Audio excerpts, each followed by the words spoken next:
Ndabasuhuje kandi mbahaye ikaze mu kiganiro Amerika muri iki cyumweru. Ikiganiro kigaruka ku nkuru zavuzwe cyane muri Amerika mu cyumweru tuba turimo. Ubwoko bw'ikiyobyabwenge kizwi nka marijuana ni ikibazo kitavugwaho rumwe muri Amerika. Kugeza ubu byibuze imibare irerekana ko 88% by'abanyamerika bifuza ko iki kiyobyabwenge cyakwemerwa n'amategeko. Ariko abashyigikiye ikoreshwa ry'urumogi baravuga ko mu biyamamariza kuba perezida nta n'umwe urimo kugira icyo akora ngo ahindure imyumvire itandukanye y'abantu. Hafi ya 3/4 by'abanyamerika batuye mu mareta akoresha marijuana nk'ikiyobyabwenge cyemewe n'amategeko mu rwego rw'ubuvuzi. 1/2 cy'abaturage batuye aho marijuana yemewe ikoreshwa nk'uburyo bwo kwirangaza.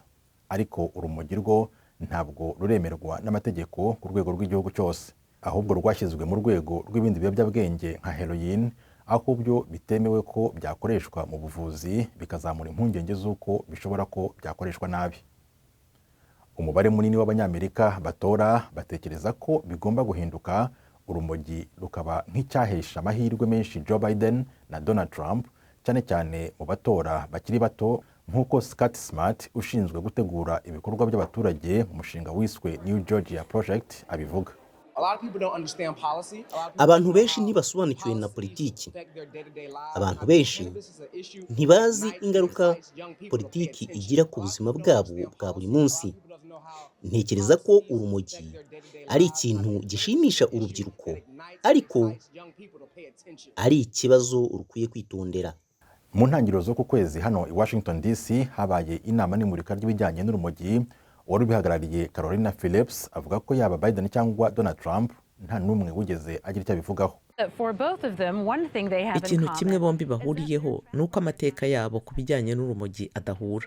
Twumvise kenshi icyo ubutegetsi bwabo bombi bwagiye busezeranya, ariko nta n'umwe muri bo wagize icyo akora mu buryo bwuzuye.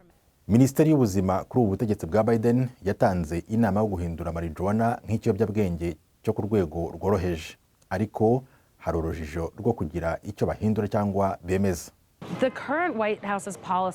Kugeza ubu politiki ya perezidansi ku bijyanye na marijuana ntisobanutse neza.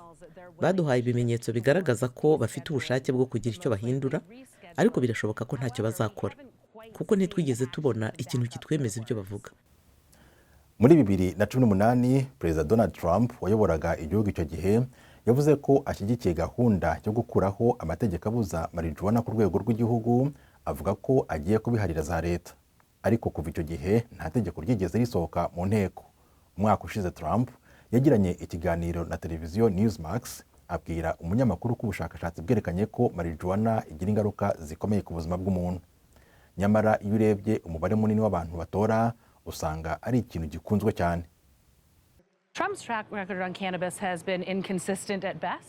Ibyo Trump yavuze ku rumogi nta kintu na kimwe gihura n'ikindi. Twumvise bombi bavuga ko abagurisha ibiyobyabwenge ku isoko ritemewe bagomba gufungwa cyangwa kwicwa. Ntekereza ko icyo ari ikintu gituma abantu batinya, ariko kandi twabonye ko yahaye imbabazi abantu bafunzwe bazira urumogi. Abatora muri Amerika bagaragaje ibyiyumviro byabo ku kiyobyabwenge cya marijuana. Ubushakashatsi bwakozwe n'ikigo cyitwa Gallup bwerekanye ko 70% by'abantu bakuru bashyigikiye ishyirwaho ry'amategeko yemerera abantu kunywa marijuana. Uyu mubare urenze 2/3 cy'abemeye ko iri tegeko ryashyirwaho mu mwaka w'2000. Morgan Fox ni umuyobozi w'ishyirahamwe ry'igihugu riharanira ivugurura ry'amategeko yemeza ibiyobyabwenge.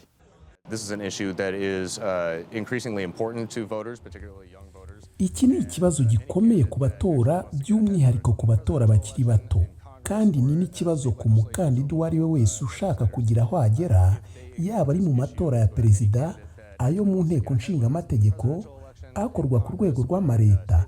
Niba batitaye kuri iki kibazo bizabashyira mu kaga. Abatora bakiri bato bashishikajwe no kumva marijuana yemejwe n'itegeko, kandi bizeye ko ubutegetsi bwa Biden buzaba bwarangije gushyiraho itegeko ribemerera kunywa urumogi mbere y'amatora azaba mu mpera z'uyu mwaka. Aha niho dusoreje ikiganiro Amerika muri iki cyumweru. Ndabararikira gukomeza gukurikira ibindi biganiro by'Ijwi ry'Amerika. Mwari kumwe nanjye Tim Harris Ishimwe. Mugire amahoro n'amahirwe.